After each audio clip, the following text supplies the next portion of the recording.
আলু ছুলে নিতেছি। কেন? দেখি আলু দিয়ে কিছু একটা বানাই, কেমন লাগে খাইতে। নুডলস বানাও। না, আলুর চপ বানাবো, কিন্তু একটু ভিন্ন পদ্ধতিতে। আলু চপ প্রতিদিন ভালো লাগে না। তো প্রথমে আলু ছুলে নিলাম, তারপর আলু কুচে নিব।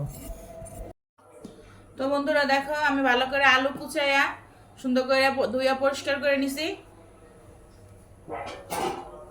এখন এই যে একটা বল নিয়ে নিছি, বলের মধ্যে এখন আলুটা দিয়ে দিব।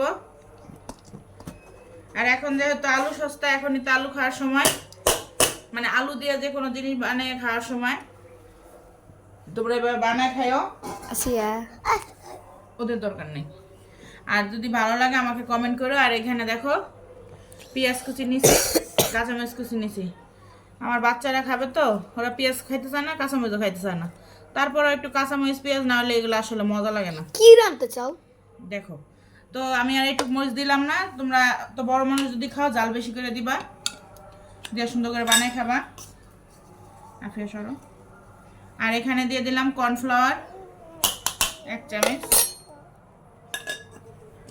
একটু কালারের জন্য দিব একটু হলুদের গুঁড়া, বেশি দরকার নেই, জাস্ট অল্প একটু।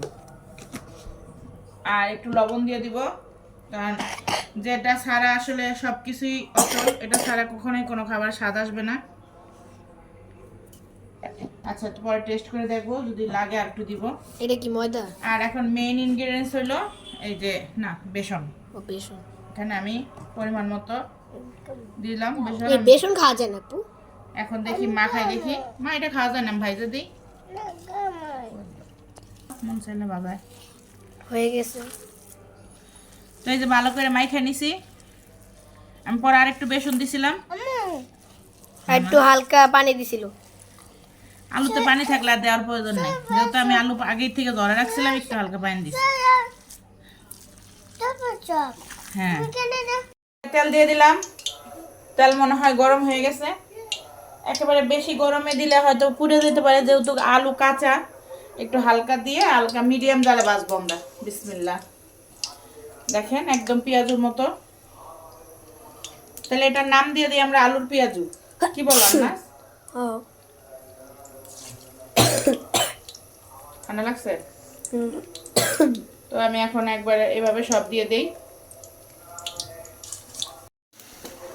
তো বন্ধুরা, একদম কিন্তু হাই জাল দিলে আলু পুড়ে যাবে, কিন্তু সিদ্ধ হবে না। একটু মিডিয়াম জালে আস্তে আস্তে একটু সময় নিয়ে ভাজবা, ভিতর থেকে যেন সিদ্ধ হয়ে যায়, বাইরেটা যেন একদম মুচমুচে হয়। তো দেখতে পাচ্ছ আমার হয়ে গেছে। সামনে রমজান মাস আসতেছে, তোমরা এভাবে বানিয়ে খেয়ে দেখতে পারো, আশা করি খারাপ লাগবে না। বানিয়ে খায় যদি ভালো লাগে, অবশ্যই আমার পেজটা একটু ফলো দিয়ে দিও, আর সাথে থাইকো, আর আমার জন্য দোয়া করো।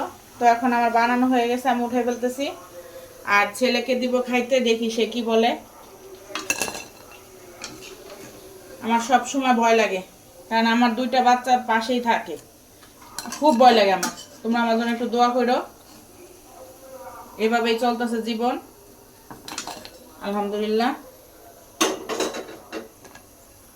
চলো, তো দেখেন এখন আনাসমণি খাইতেছে। আনাসমণি, সত্যি কথা বলবা, ভালো না হইলেও বলবা, লবণ না হইলেও বলবা, আমি মিথ্যা প্রশংসা শুনতে চাই না। মজা হয়েছে? আমি এখনো খাই নাই, তাই বলতে পারতেছি না, তবে মনে হয় খারাপ হয় নাই, ভালোই হয়েছে। আর শশা কাটছিলাম, শশা খাই ফেলাইছে, টমেটো আছে, এখন একটু এগুলো দিয়েই খাবো। তো সবাই ভালো থাকেন, আমাদের জন্য দোয়া করেন। আসসালামু আলাইকুম।